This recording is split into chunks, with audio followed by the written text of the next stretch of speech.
G'day everyone, welcome back to another video. My name is Matt and welcome to another modifying my Audi A4. So just picked up an intercooler kit. Don't know if all the bits are there or not, but we're going to see what we can do to work this one out. The Audi is now parked up in the garage. I've taken the bar off, the front bar. Pretty easy. It's got 3 or 4 T25 torque screws and two 6 or 4 millimeter hex, and that's at the front, the two fronts of the bar. So I'm hoping that I don't need to do a lot of modifications to the bar, but it's not looking good. I reckon there's some cutting involved, which you know, we'll see how we go with that one.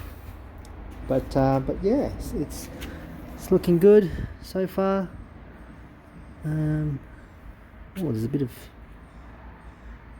oil leak there that I can see. All good, but yeah, we'll have a look at how the kit mounts up. So from the turbo, piping, intercooler, piping again straight to the inlet manifold. So in theory it sounds easy, but intercoolers are never straightforward in my experience. There's always something that you need to modify, cut, chop, or you know, change. So that's been in my experience. I've done 2 intercooler installs so far, so this will be the 3rd.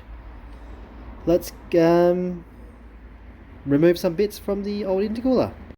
Alright, so righto guys, first things first, I'm going to remove the intercooler inlet hose, which is sort of like a weird shape there, but that's going to allow me to get access to the intercooler. I think the intercooler is only held on by, is it even held on? I think it's just some clips. Probably just lift it out after I undo the pipes. So yeah, let's go through now. Undo this pipe. Undo the bottom pipe. There we go. Snake this out. Snake this pipe out. And grab the clip because you might need this later on. But I'll leave it with the intercooler pipe so I know what's there. The other step is interesting.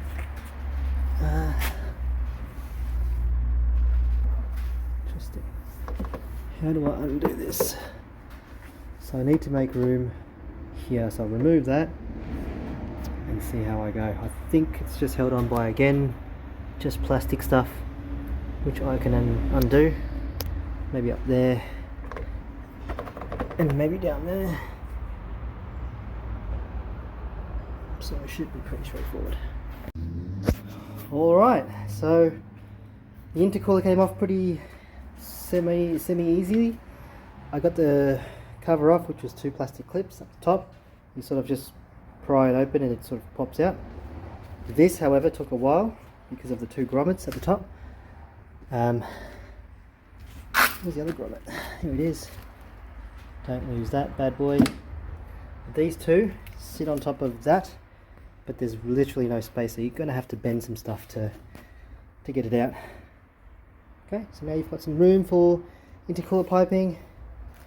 The next step is to really get into here and remove the turbo charge pipe from the bottom. I don't know how I'm going to get access here,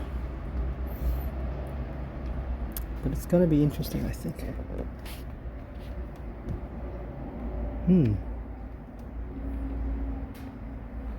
Because that goes directly to the intercooler, standard crossover pipe. But yeah, so goes to there, but we're going to replace that, and yeah, let's go from that. Alright, so I've actually decided to mock it up instead. the brackets that came didn't have any instructions, so I sort of, oh man, I just took some time and played around with it. The bottom bracket is pretty self-explanatory. These two you have to work out yourself, but in the end it sort of sits relatively close enough for my liking for the bar. Yeah, I think that's sitting okay. I think might be a little bit slanted. Let's see. All right, guys. Say hello. Hello. Okay, so little Ryan is helping me today. I've got the pipes mocked up from the right hand side, goes up to the throttle body, but it doesn't quite have the plumbing for it, so I'll have to buy a reducer. 2.5 to 2 I think is all I need, or maybe 2.6.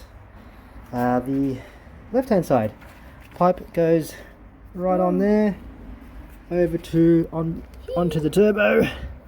So it looks like that fits perfectly. The turbo is. Plus, what are you using these baby scissors for? I used it today to cut those. To cut. Zip ties. Yeah, be those careful. zip ties. Okay. All right.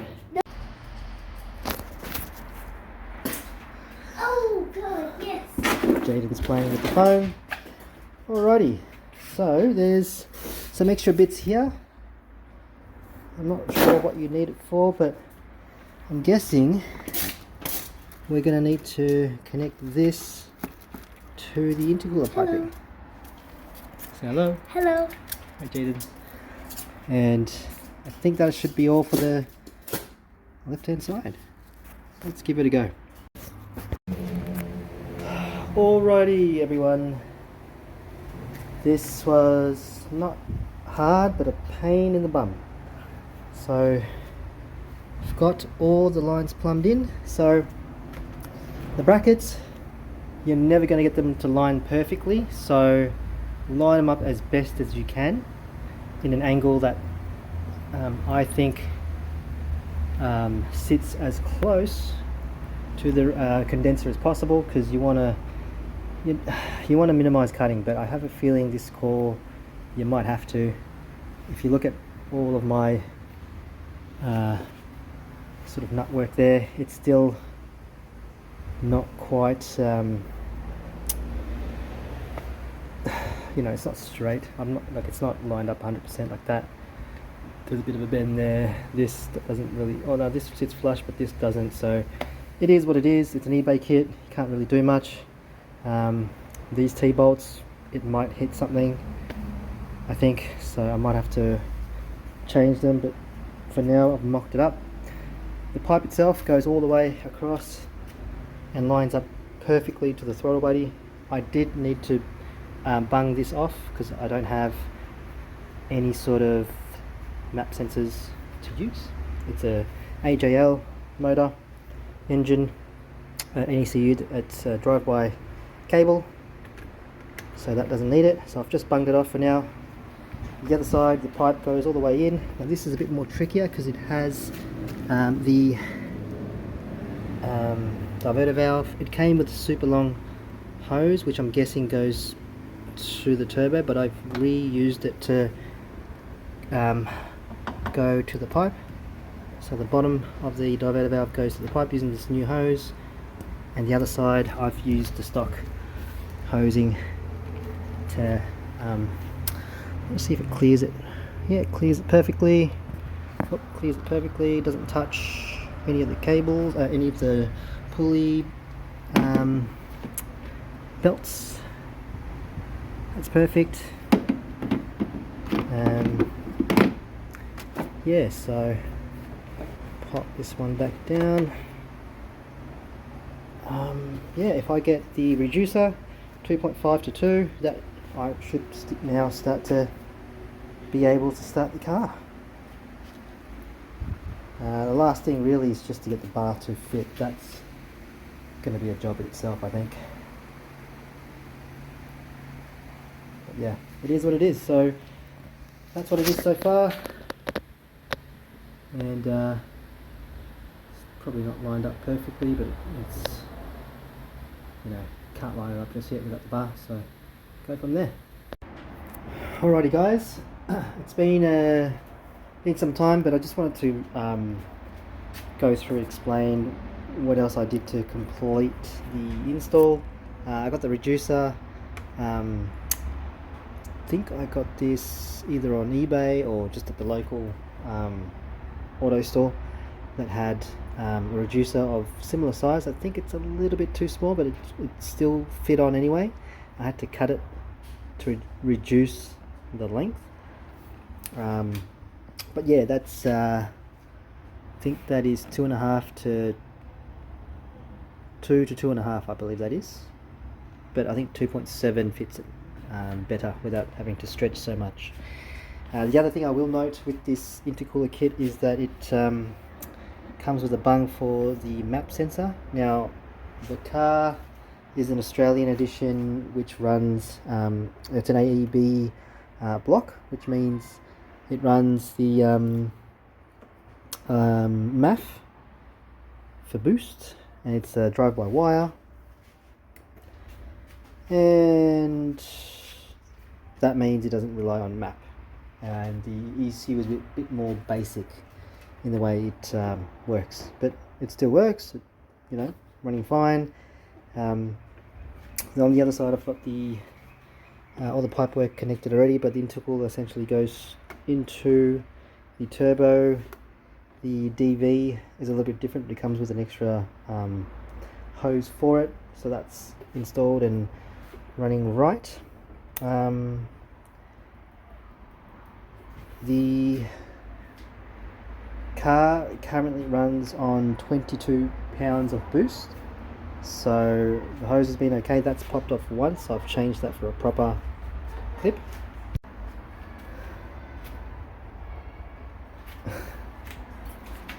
So now I've got the grills on. I've had to cut a little bit on that side. It covers the whole intercooler like OEM, exactly how I want it. But you can see that it's tucked up there and the bar sits back on okay. It doesn't sit flush, it still bulges out a little bit here and there. It's okay. I don't know if I want to cut any more of the crash bar out. I did shave off a bit there just to make sure it sits, you know, nice and flush there.